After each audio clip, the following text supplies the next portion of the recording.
রাসূল করিম সাল্লাল্লাহু আলাইহি সাল্লামের ছায়া ছিল এ ব্যাপারে কোনো বর্ণনা পাওয়া যায় কিনা এ বিষয়ে আমরা সহিহ ইবনে খুজাইমার ৮৯২ নম্বর হাদিস এবং মুস্তাদরাকে হাকিমের ৮৪০৮ নম্বর হাদিসে দেখতে পাই যে হাদিস বর্ণনা করেছেন সাহাবী আনাস ইবনে মালিক রাদিয়াল্লাহু তাআলা আনহু। সেখানে স্পষ্টভাবে বর্ণিত হয়েছে যে রাসূল করিম সাল্লাল্লাহু আলাইহি সাল্লাম একবার সালাতের মধ্যে তিনি তার হাতকে লম্বা করলেন, প্রসারিত করলেন, আবার তিনি সরালেন। সালাত শেষে সাহাবারা জিজ্ঞেস করেন, ইয়া রাসূলুল্লাহ, আপনি এভাবে কেন করলেন? তিনি বিস্তারিত বিবরণ দিলেন যে আল্লাহ সুবহানাহু ওয়া তাআলার পক্ষ থেকে তার জন্য জান্নাতকে উপস্থাপন করা হয়েছিল, জাহান্নামকে উপস্থাপন করা হয়েছিল। একটা পর্যায়ে বিবরণ দিতে গিয়ে তিনি বলেছেন, হাত্তা রাআইতু জিল্লি ওয়া জিল্লাকুম, এমনকি আমি নিজের ছায়া এবং তোমাদের ছায়া দেখতে পাচ্ছিলাম। এ হাদিসে পরিষ্কারভাবে রাসূল করিম সাল্লাল্লাহু আলাইহি সাল্লামের ছায়া ছিল সেরকম বর্ণনা পাওয়া যায়। আমরা সূত্রটি আবারও বলছি, সহিহ ইবনে খুজাইমার ৮৯২ নম্বর হাদিস এবং মুস্তাদরাক হাকিমের ৮৪০৮ নম্বর হাদিস। এছাড়া মুসনাদ আহমদের একটি বর্ণনায়ও রাসূল করিম সাল্লাল্লাহু আলাইহি সাল্লামের ছায়া সম্পর্কে একজন উম্মুল মুমিনিনের সুস্পষ্ট বিবরণ পাওয়া যায়। তো এই সমস্ত হাদিসগুলো থেকে বোঝা যায় রাসূল করিম সাল্লাল্লাহু আলাইহি সাল্লামের ছায়া ছিল।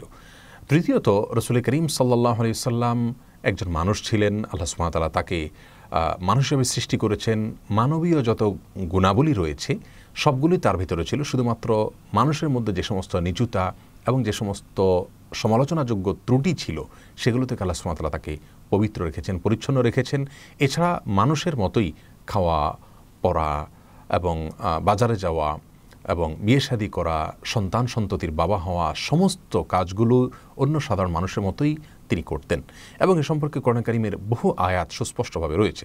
আমরা একটি হাদিস বিশেষ করে কোট করতে পারি, যেটি বুখারী মুসলিম একযোগে বর্ণনা করেছে এবং হাদিসে বর্ণনা করেছেন আব্দুল্লাহ ইবনে মাসউদ রাদিয়াল্লাহু তাআলা আনহু, যে রাসূল করিম সাল্লাল্লাহু আলাইহি ওয়াসাল্লাম একবার সালাতের রাকাত সংখ্যা ভুল করে ফেলেছিলেন। তখন সালাতের পরের সাহাবীরা যখন জিজ্ঞাসা করলেন তখন তিনি বলেছেন, ইন্নামা আনা বাশারুম মিথলুকুম, নিশ্চয় আমি তোমাদের মতো একজন মানুষ। আনসা কামা তানসাউন, আমি ভুলে যাই তোমরা যেরকম ভুলো সেরকম। ফাইদা নাসিতু ফাযাক্কিরুনি, যদি আমি ভুলে যাই তোমরা আমাকে স্মরণ করিয়ে দিও। তাহলে হাদিস থেকে বোঝা গেল রাসূল করিম সাল্লাল্লাহু আলাইহি ওয়াসাল্লাম আমাদের মতো মানুষ ছিলেন।